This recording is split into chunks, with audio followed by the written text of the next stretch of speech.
Hi guys, in this video I am going to be teaching you. We're going to build an AI driven microservices with Django and Google Cloud for real-time application. Now this is a topic I presented at the 2025 Google Dev Fest at Onisha, and I feel like I should make this particular topic public. So I'm going to take my time to take us through this concept. So first thing first, let us try and understand the concept before we go on to our IDE to do the proper practicals. So by the way, we are going to be covering these following concepts: introduction to microservices, what they are, project planning. So we set up our project, then we containerize, deployment and scaling, and then maintenance. My name is Noyalu Shinedu, and I welcome you to this awesome course. Now, what are microservices and why should we use microservices? Microservices are small independent parts of an application. Each of these parts of this application is known as a service, and hence the term microservices. So each of them is a microservice, and when they are joined together, they become microservices. Okay, so combination of different microservice to form one complex application, and that is what we call microservices. Each of these services does a specific task, and they do it well. These services work together to form a complete system. So let's take an illustration of an e-commerce website. Now, an e-commerce website should have the following functions. So a user comes in, picks a product, add it to the cart, and then check out. During checkout, they need to create an account or log in if they already have an account. And then on the checkout page, they set up their address so that the shipping can be easy for the delivery guys. Okay, and then they make payment, and this shipping is processed. The shipping of these products is processed and then shipped to the customer. And the customer receives and then approve that they have received this product, and it is marked that the customer has received their product. Now, let us break down this e-commerce application into different microservices.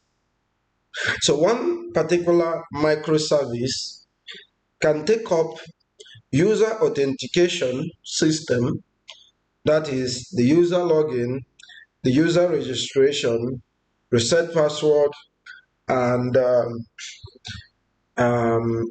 address verification. Whereas another service, or we can call it service B, is going to be the product service where the products can be uploaded into the website and managed. Another service or service C can be the payment processor or the payment system. So here the payment methods are validated, and so the purchase of those products are also validated by this particular service. So in total now we have three services. Service A, which handles the user's system, service B, which handles the product system, and then service C, which handles the payment methods. Now these are independent applications, and each of these applications communicate to each other, and they share data and update themselves whenever a data has been changed in one of the service. So let's take, for example, a user is created, and this user is supposed to be the exact user who should do what? Purchase a product from the other service. And this same user, we have to make a payment using the payment method from the service C. And you can now see that service A, B, and C are communicating to each other through an API system. And this helps to make sure that even if the service of payment method is not actually working, the whole system does not fail. So one system fails, the two remaining systems continues to work perfectly without affecting the user's experience. So while you fix one system, the other ones are functioning properly. And that is one of the advantages of microservices, because since each of these services are independent of the other, when one service fails, the entire system does not fail. Okay, so that is what microservice can do. Again, microservice is faster to develop because it involves teamwork. A particular team can handle the user management system, while another team handles the product management system, and then another team would handle the payment method system. And this makes development faster. Okay, and it is also easy to scale, unlike a monolith system where the entire application is just one system bundled together. Microservices is loosely coupled together, so which means it is easier to scale. So if a particular service encounters much requests, then it needed to be scaled up. So you actually know the service that you are actually scaling up, and that is one other advantage of using a microservice. So it is easier to scale than a monolith system. It is resilient, which means if one service fails, the whole app does not fail, like I said before, and it is also future proof.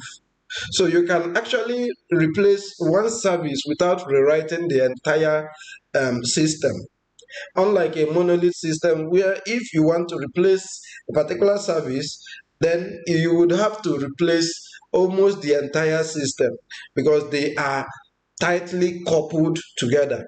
But here in microservice, it is easier because it is loosely coupled. So you can actually remove one system and replace it with another without affecting the entire system. Now let us use an health tech app as an example. So right here, we have the front end app for the UI interaction with users. So this may be your React, Next.js, Vue.js, Angular, and so on.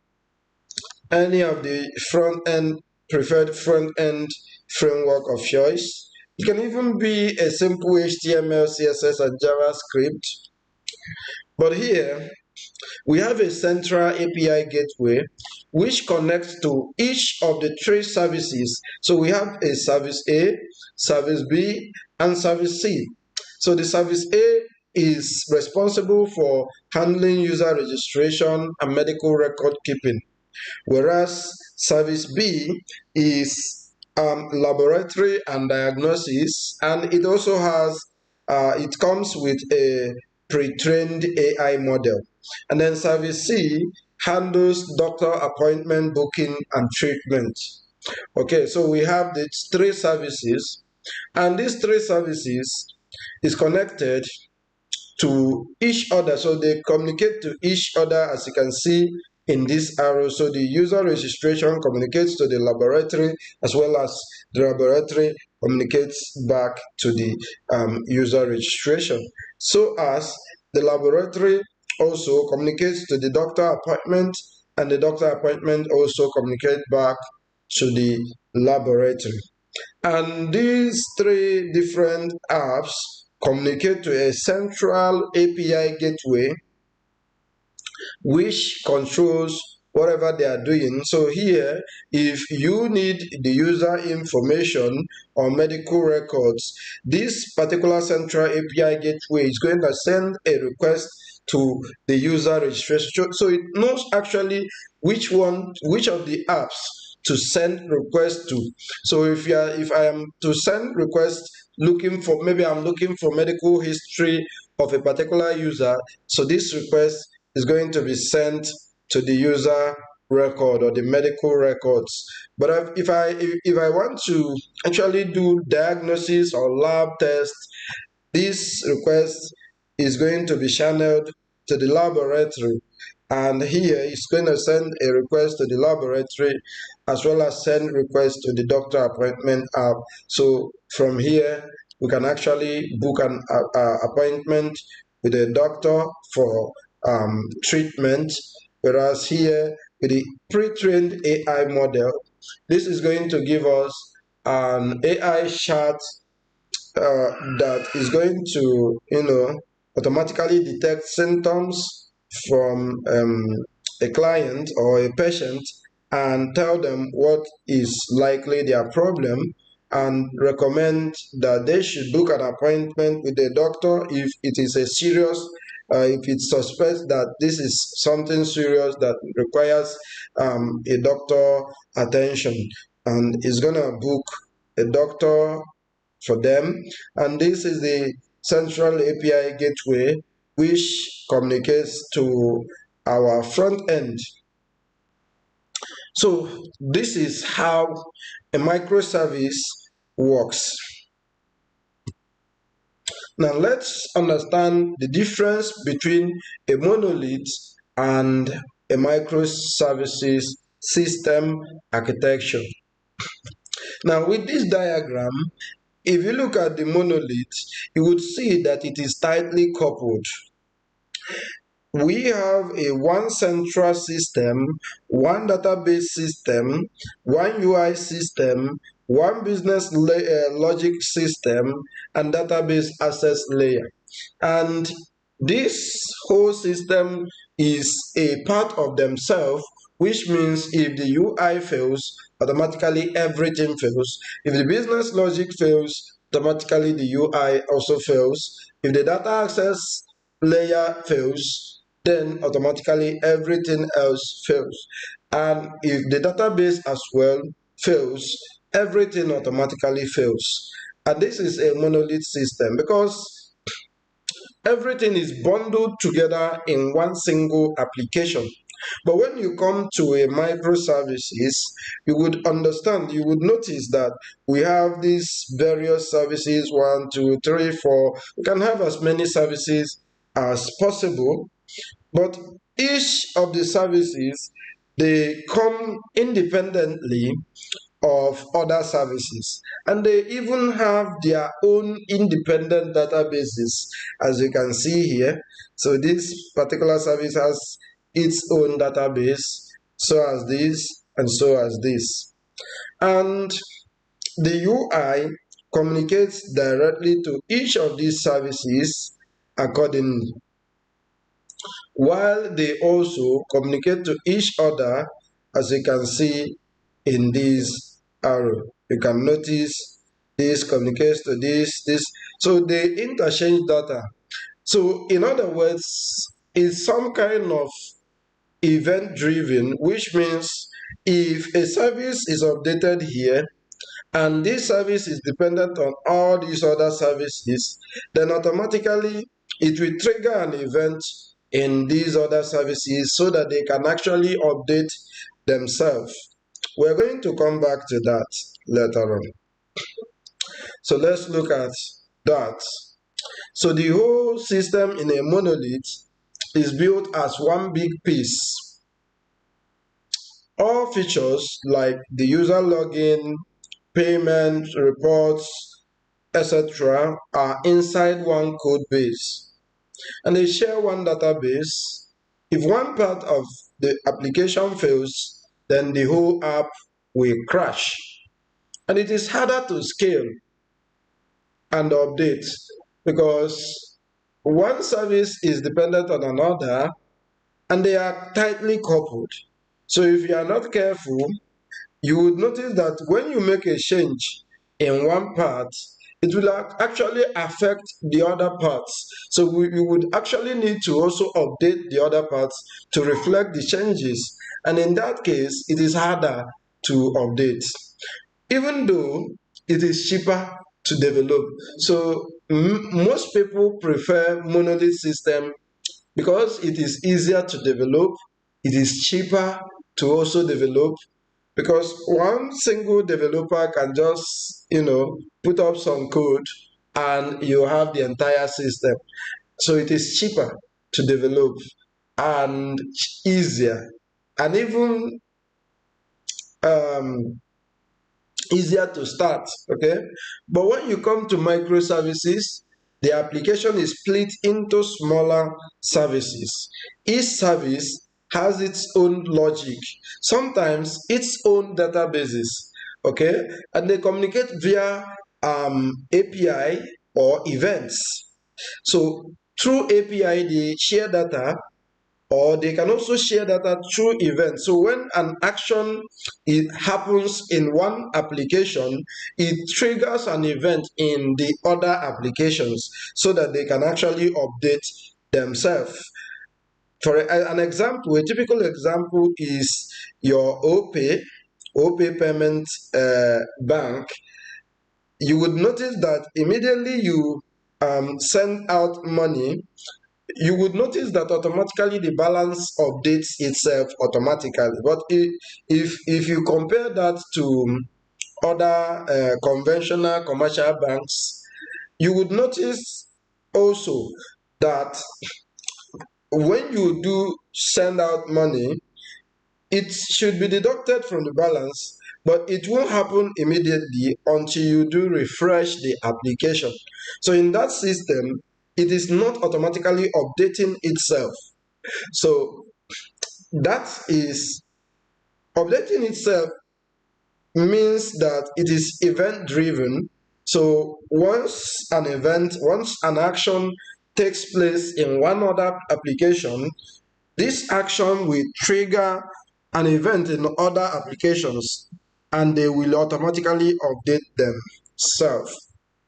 Each service has its own logic and sometimes its own database, and they communicate via API or events. It is easier to scale a microservices application since each of these function or functional systems have been separated into different application components or application parts. So it is easier to know which particular place that the update is going to happen, and you focus on that area and update it without affecting the other entire system. So it is easier to update and scale. And independent updates fix one service without touching the other, and it is costlier to develop. So this is ideal for startups. If you want to make a startup or a SaaS application that requires so many users to use it. In that case, you should use microservices. But if you are doing something like a blog website that you know that your users are only going to come there to read contents and maybe comments and then go. In that case, monolith is ideal so that you don't waste a lot of money on the development. But if you are building something which is going to be a real-time application, a chat application, a video calling application, a doctor appointment booking application, some of these applications that requires multiple tasks, multiple users, then it is better to use a microservice.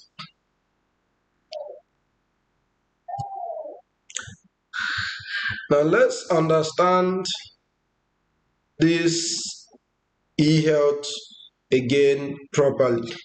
So we have our user service, we have the lab service, we have the appointment service, and we have an AI service with diagnosis, prediction, and chatbot. And it is connected to our UI. So the main function of this application is to chat with the AI, and the AI should predict what the patient is likely to be suffering from, and then the patient can actually an appointment to book a doctor for treatment if it is needed.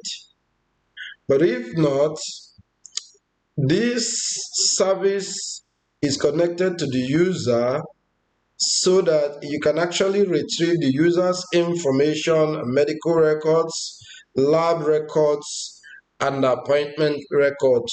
So from here, this AI is going to make insights that is not just hallucinating, but emanated out of data that has been transmitted from the patient. And through the UI or the front end, this patient can actually communicate to this application. And you can see this application is connected to the Google Cloud AI API system. Now let us understand what a real-time application is. What is an RTA? What is a real-time application? A real-time application is a software that can process data and deliver responses immediately or within a very short time frame, often in milliseconds or in seconds. A real-time application can be like your chat application. If you are making use of WhatsApp and you are chatting with somebody, you would notice that immediately you type a message and push send. Automatically, the person receives it immediately without having to reload their page. In that case, that is a real-time application. So let us understand some of the key characteristics of real-time applications. Number one, instant response.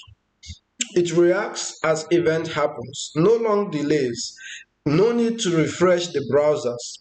Now let me give you an insight.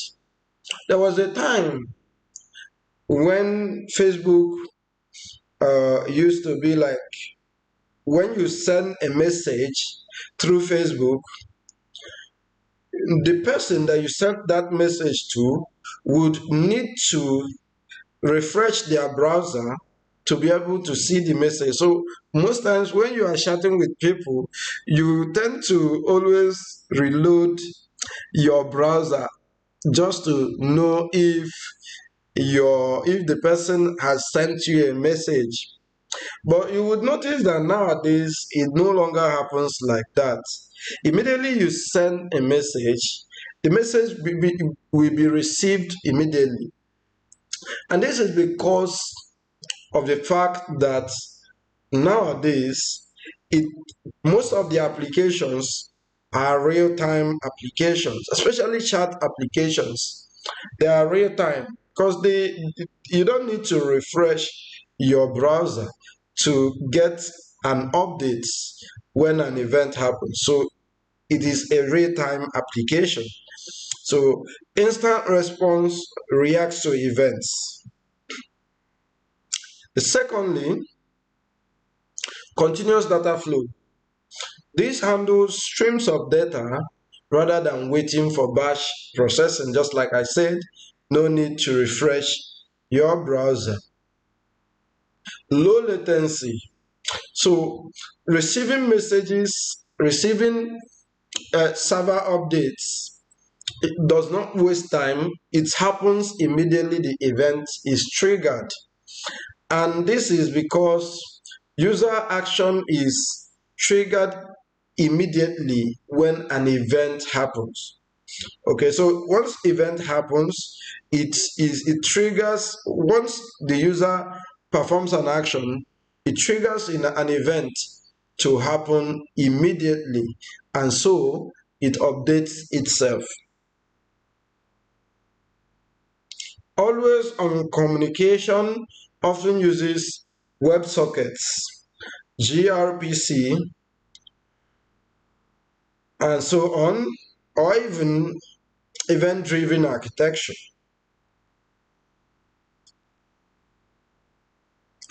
Example of some of these real-time applications are WhatsApp, Slack, Telegram, even YouTube.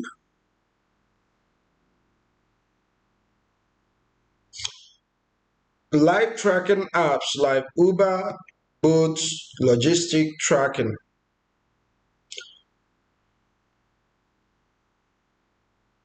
Financial trading system. So when you do Forex, all this Forex trading, it is done using real-time applications like you might use WebSocket, gRPC, and so on. Health monitoring systems, vital sign monitored continuously and alerts raised immediately. Collaborative tools like Google Doc, Figma, multiple users editing together without having to refresh their browsers. Now let's understand why we should use Django for these microservices. We all know that if Python should be your language of choice, that the best framework for microservices should be something like Fast API or Flask. So why should we use Django? Django is mature and reliable framework with over 15 years of proven use in production, used by giants like like Instagram, Discourse, Pinterest, even YouTube.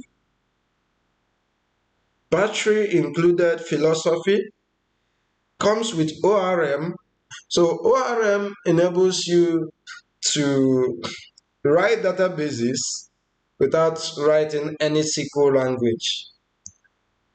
So there's no need for you to try learning any database language. With ORM that Django provides, you can actually write a very secure database system that is void of attacks like SQL injection and so on. Okay, and it also comes with an authentication system, so you don't have to write it yourself. You can actually use the Django authentication system, the admin panel, and also some of the security features that enables you to write a secured application. Django automatically has built-in security for cross-site scripting and cross-site request forgery attacks, SQL injection attacks, and so many other related attacks on your website. So it is very, very secured system. It also reduces development time, so you don't have to write everything from scratch.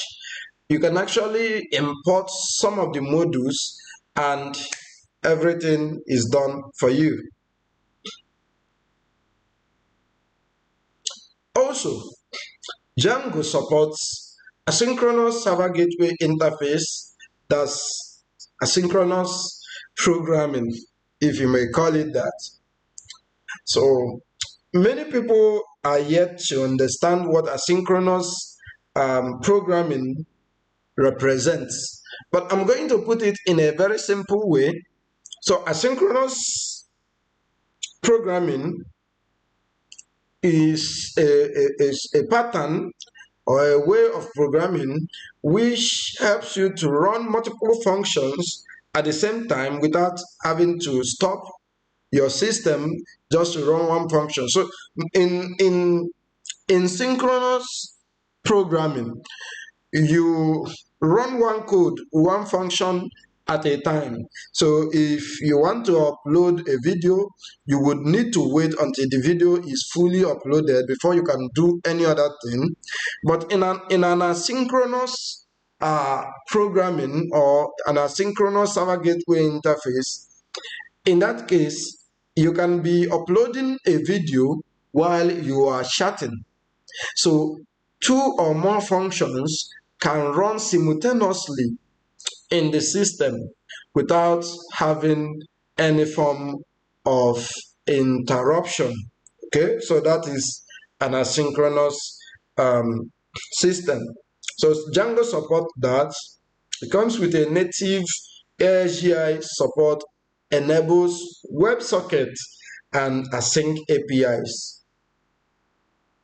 It works well with Django channel for live chats, notifications, and Internet of Things, IoT. Ecosystem for AI and APIs, so it is easier to use to consume APIs on Django, or even create one. It is easier to create an API on Django. Django also has these AI modules, so it is easier to build an AI-driven system with Django than any of these other frameworks.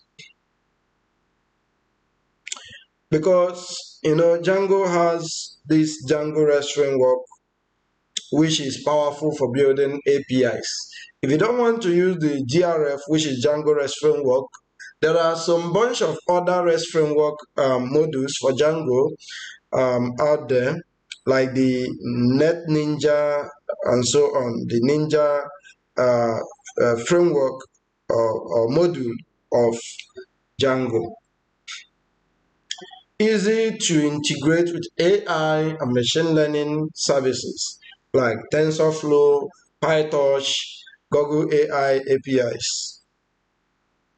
And it's great for wrapping AI models as microservices. We are going to see the practical ways of doing these things later on in this course.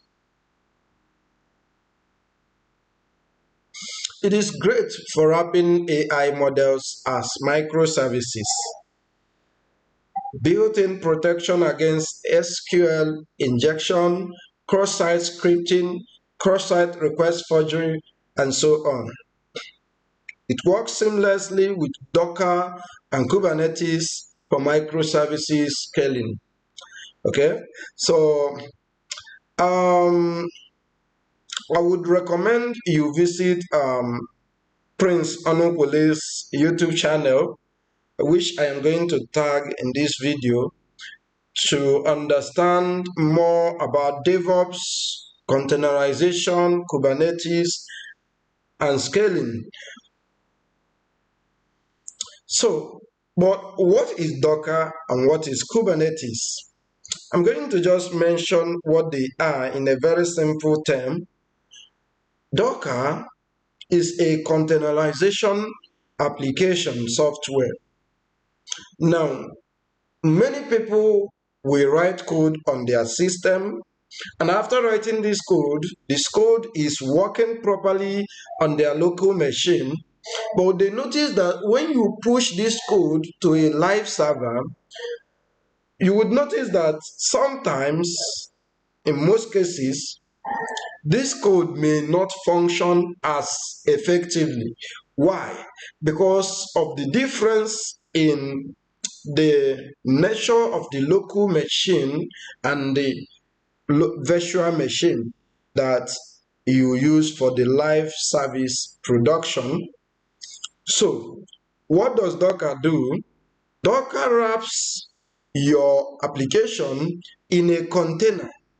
This container might come with their own virtual machine, their own OS, that is operating system, and whatever thing that the application requires to run.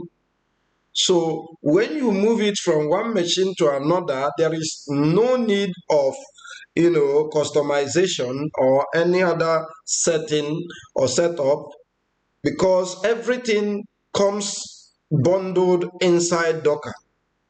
Okay, so that is what containerizing your application means, and Docker does that perfectly. And for the Kubernetes help you to automatically scale your application. Okay, so basically you might have a load balancer that balances the requests coming into your servers. It knows which server to send the request to, but in most cases, finding or managing the cost might get too difficult, because you would need people, DevOps engineers, to continue to monitor, do some of the scaling manually. But what Kubernetes does is that the Kubernetes comes in and then scales whatever application or whatever server or whatever service that needs to be scaled. It scales it. So you might have just one virtual machine, and you might host so many applications there. So Kubernetes will now handle how to scale which application to spring up or to scale. Or even if you have multiple servers, Kubernetes can do that automatically. So that is it. So Kubernetes is, let me call it, a container orchestrating tool. Okay.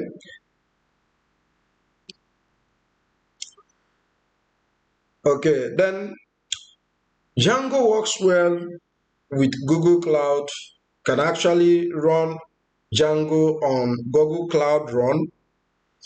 Once you bundle your application in Docker, you can easily push it to Google Cloud Run without having to do any other setup.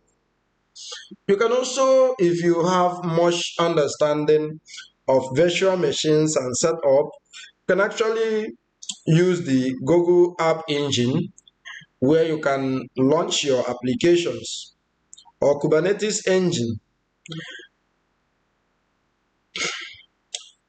Django can connect with Google Cloud Pub or Sub, BigQuery, Firestore, and so many other ones for real-time data streaming.